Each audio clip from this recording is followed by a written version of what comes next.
Time travel यानी समय में आगे या पीछे जाना अब तक सिर्फ फिल्मों और किताबों में ही देखा और सुना जाता था, लेकिन हाल ही में हुए वैज्ञानिक शोध और आइंस्टीन के सिद्धांत ने इस रहस्य को नई दिशा दी है। प्लीज हमारे चैनल को लाइक और सब्सक्राइब जरूर कर ले। वैज्ञानिकों और आम लोगों के लिए टाइम ट्रैवल सदियों से एक बड़ा रहस्य बनी हुई है। क्या हम वाकई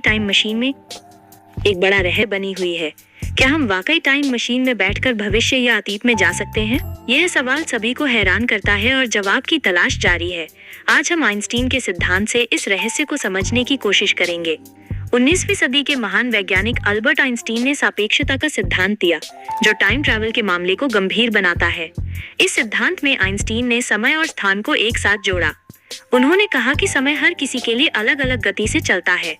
यह सिद्धांत टाइम ट्रैवल को समझने के लिए एक बड़ा आधार देता है। आइंस्टीन के सिद्धांत के अनुसार समय हर जगह, अगर आप तेज गति से चलते हैं तो आपके लिए समय धीमा हो जाता है। यह विशेष सापेक्षता का एक हिस्सा है जो गति और समय के बीच के संबंध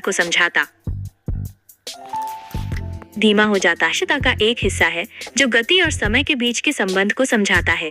यानी अगर आप तेज चलें तो आप टाइम ट्रैवल कर सकते हैं, लेकिन सिर्फ भविष्य में।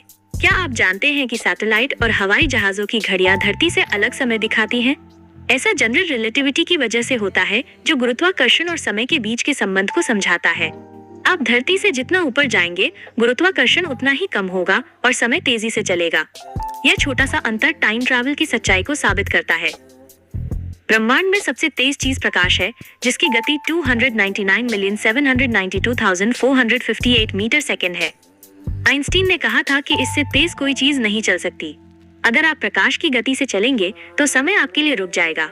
यानी तेज गति टाइम ट्रैवल को संभव बना सकती है, लेकिन सिर्फ भविष्य की ओर। भविष्य में टाइम ट्रैवल समझ में आती है, लेकिन अतीत में जाना अभी भी एक बड़ा सवाल है। आप अभी तक हमारे चैनल को सब्सक्राइब नहीं किए तो प्लीज हमारे चैनल को लाइक और सब्सक्राइब जरूर कर ले। आइंस्टीन के सिद्धांत में वर्म होल की अवधारणा है, जो स्पेस टाइम में छोटे रास्ते हो सकते हैं। अगर वर्म होल मौजूद हैं, तो सैद्धांतिक रूप से अतीत में जाना संभव है, लेकिन इसका कोई ठोस सबूत अभी तक नहीं मिला है। आइंस्टीन के सिद्धांत के अनुसार हम सभी हर पल टाइम ट्रैवल कर रहे हैं। हर सेकंड हम समय में आगे बढ़ रहे हैं, लेकिन हमें इसका एहसास नहीं होता। अगर आप तेज गति से अंतरिक्ष में जाएंगे तो आपके लिए समय धीमा हो जाएगा। ये छोटी सी टाइम ट्रैवल हर किसी के साथ हो रही है। टाइम ट्रैवल को हकीकत में बदलने के लिए बहुत अधिक ऊर्जा की जरूरत होती है। वर्म होल खोलने या प्रकाश की गति तक पहुंचने के लिए इतनी ऊर्जा की जरूरत होती है, जो अभी हमारे पास नहीं है। वैज्ञानिकों का मानना है कि ये ऊर्जा एक पूरे ग्रह को चलाने के लिए पर्याप्त हो सकती है। यानी टाइम ट्रैवल अभी भी एक दूर का सपना है। अगर टाइम ट्रैवल संभव भी हो जाती है तो इसके कई खतरे भी होंगे। उदाहरण के लिए, दादाजी का विरोधाभास। यदि आप अतीत में जाते हैं और अपने दादा को मार देते हैं तो आप फिर कभी पैदा नहीं होंगे। ऐसे कई सवाल वैज्ञानिकों को परेशान करते हैं।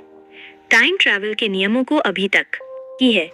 आइंस्टीन के सिद्धांत ने टाइम ट्रैवल को सैद्धांतिक रूप से संभव बना दिया, लेकिन वास्तव में ये अभी भी एक सपना है। वैज्ञानिक इस रहस्य को सुलझाने की कोशिश कर रहे हैं और तकनीक तेजी से आगे बढ़ रही है। भविष्य में शायद टाइम ट्रैवल एक वास्तविकता बन जाए। तब तक हमें इंतजार करना होगा और इस रहस्य का आनंद लेना होगा। ये जानकारी आपको अच्छी लगी तो प्लीज हमारे चैनल को लाइक और सब्सक्राइब और शेयर जरूर कर ले। जय श्री राम जरूर लिखे।